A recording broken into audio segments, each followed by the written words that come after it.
Sit back, relax, and enjoy listening. As SV leaves the room, RK stands still. Not broken, just burning. The shattered glass and spilled juice feel like a message. She thinks she can crush anyone who stands in her way.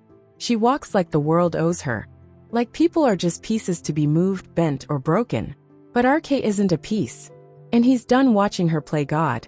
His team's silent faces echo in his mind, exhausted and cornered. All because of her. Something shifts inside him. Not just anger. Not just pain.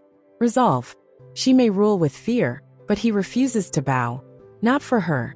If she thinks power can buy obedience, she's about to learn it won't buy him. This fight isn't just about survival now.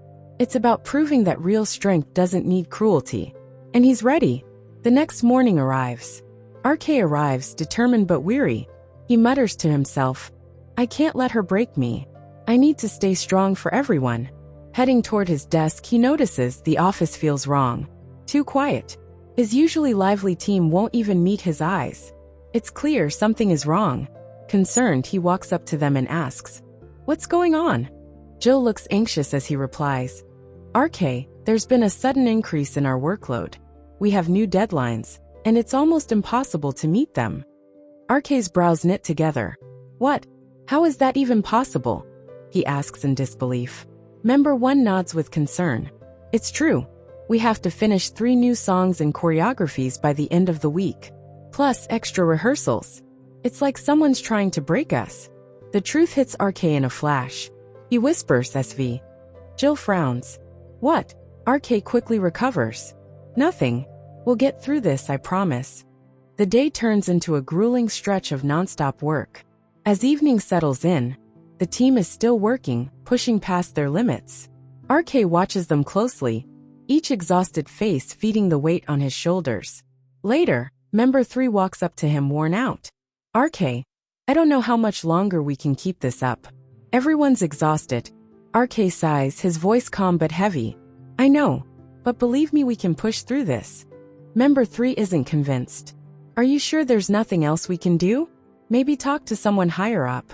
RK thinks of SV, her reach, her control. He shakes his head.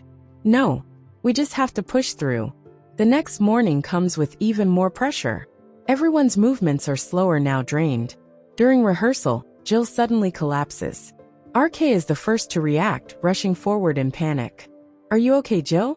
Somebody get help, he shouts. Jill is taken to the infirmary, and something inside RK snaps. His fists clench, his breath shallow. Enough is enough. Without thinking twice, he storms toward SV's office, fury driving each step. He doesn't knock.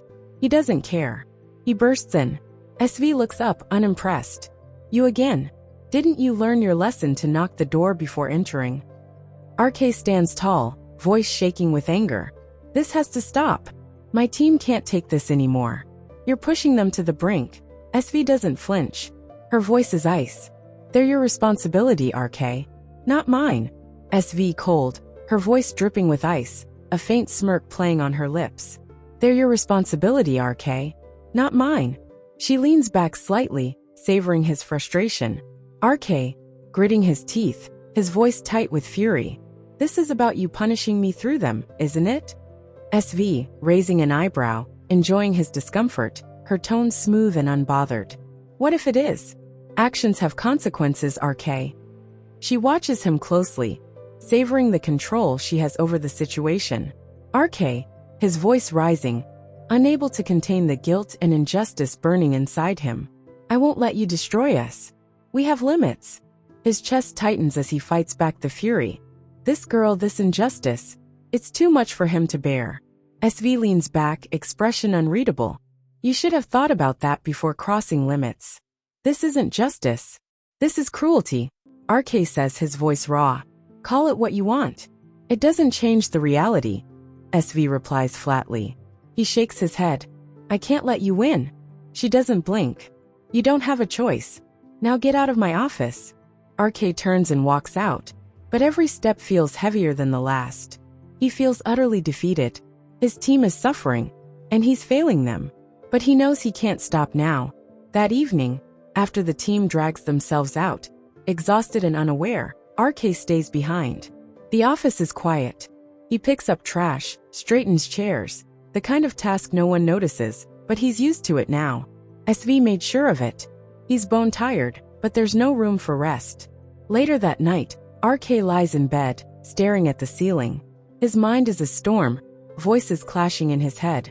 You can't let her win, RK. SV is doing everything to break you. She's wrong, and you know it. She can't just treat people like pawns. You have to stand up to her. If you give in now, she'll think she can control everyone, says one voice, sharp and defiant.